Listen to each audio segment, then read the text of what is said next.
Hey there, friends. As has been stated before here at Urban Gardening with Gray, we love plants.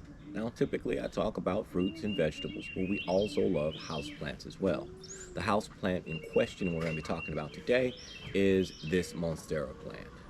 Today we're going to be talking about the benefits of having a Monstera, its care, as well as repotting and when you should do so. Come plant with me.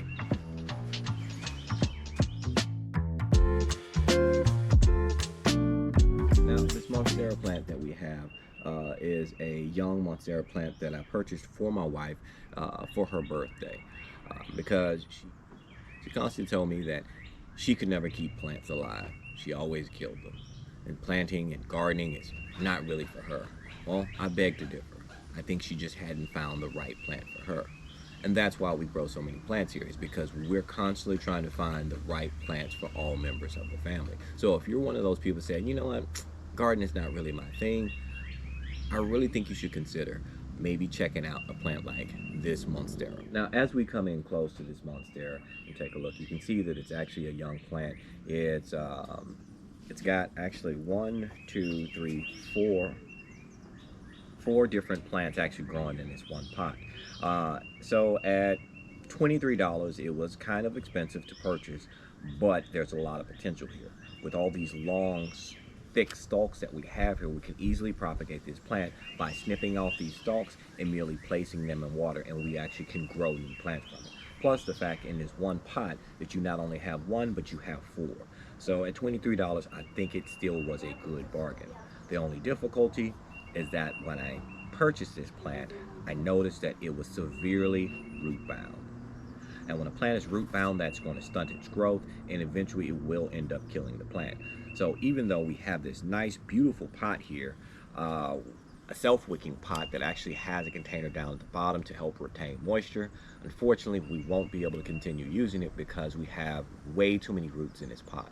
Now, there is one way that we can solve this problem by simply just snipping the roots down at the bottom, but I want to see this plant flourish. I want to see it grow. So what I'm going to do today is I'm going to be elevating it from this, 5 to 6 inch pot that it's in, and moving it up to this 11-inch pot here.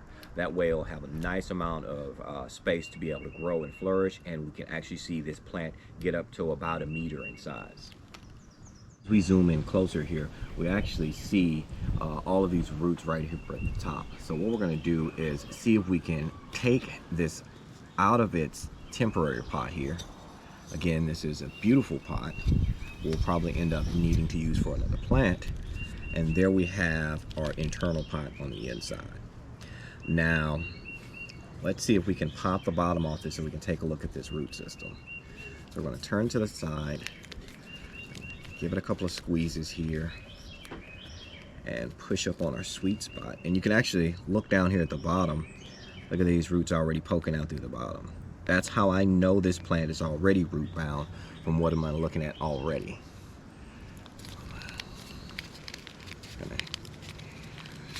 All I feel is just roots around this pot. You don't even feel the soil anymore. Nice and hard. All right, we're gonna, since it's so root bound in here, I'm gonna have to actually apply a little bit of pressure and massage it out. It's just like giving a back rub, right? Giving a massage. Just ease it out of here. Being mindful of the roots on the inside. And there we are. When I told you this plant was root bound, it really is root bound. There we go. We had roots completely wrapping around the top. So these are all roots. There's barely even any soil left here because of all these roots. So what we're going to do is we're going to get these roots down into a new pot. All right, so the first thing what we're going to be doing is we're going to be adding a little bit of mulch into our pot.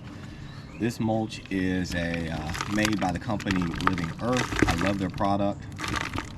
It is heavy with fibrous material like your wood and your mulching. We're going to add that down to the bottom of the pot to kind of be a slow release feeder for our Monstera. Next, what we're going to be doing is we're going to be adding a little bit of potting soil into the mix. All right, guys, and next what I'm going to be doing is adding a little bit of potting soil into the mix. Now, this potting soil is kind of dry. That's okay, because once we get this plant transplanted over, we're going to make sure that we definitely hydrate the plant pretty well.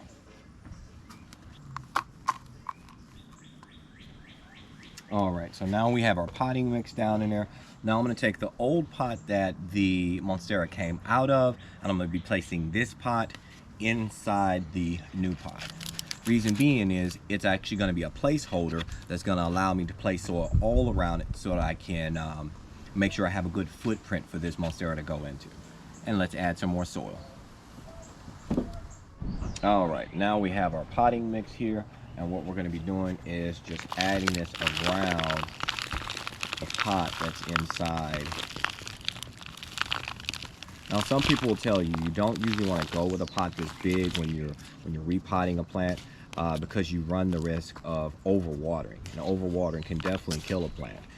But I'm not really worried about that, because the method I've employed with this pot is, even though it's going to be an inside plant, I have pre-drilled holes down at the bottom and have added a self-wicking tray down at the bottom, so we can make sure that we are keeping the proper moisture but not overwatering the plant.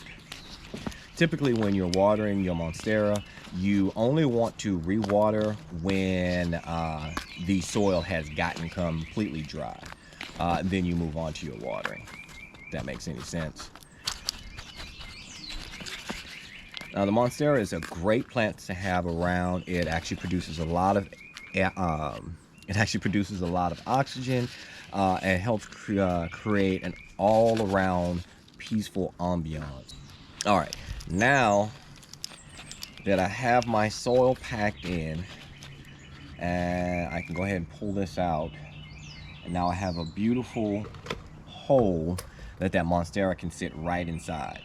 Now, what I like to do when I'm doing my my transfers, my transplants, so to speak, I like to add a little bit of rooting hormone in the mix to kind of help those roots, to stimulate them a little bit, to start to stretch out and move out towards the rest of that pot.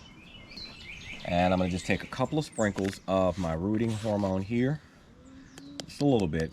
Stuff is expensive, and it is truly a little goes a long way.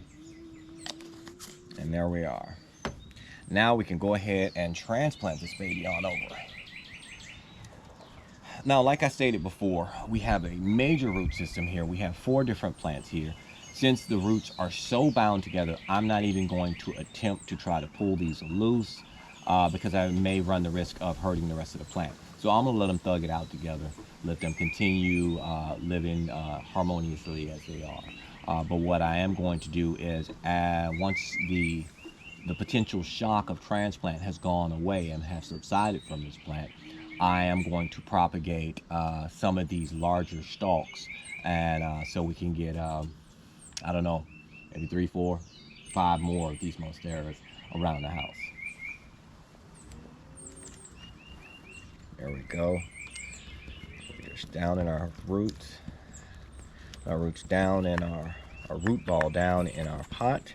And now I'm going to add a little more potting soil right up here at the top, so that we can get a nice nice layer of soil up here at the top. Urban Gardening with Gray has just partnered up with an online plant provider by the name of Stem and Shoot. They have a wonderful selection of plants. Now, I must admit, I'm highly interested in the string of watermelon succulents, as well as the chocolate sunflowers that they have. But you go check out the website for yourself and see what you like. You know what? Just because I like you, use this code below to get an additional 10% off your order. Now that we got our Monstera in the pot, I'm going to go ahead and backfill with some more potting soil up at the top. There we are. And speaking of the Monstera, it is a really neat plant. When I spoke earlier, I talked about finding the right house plant for you, or the right plant for you. It really is important to know the different types of plants there are. If you're someone who has a very busy schedule and maybe don't have the time to maintain a very delicate plant, like an orchid or roses or something of that nature, maybe the Monstera or even like a birds of paradise plant might be more suitable for you. Reason being is they don't need much maintenance to them. They're actually fairly easy to grow and maintain. I know a lot of times we see people with these massive Monstera plants, and this one will get that size, and you think that, oh man, they must be like a master horticulturist. Not necessarily.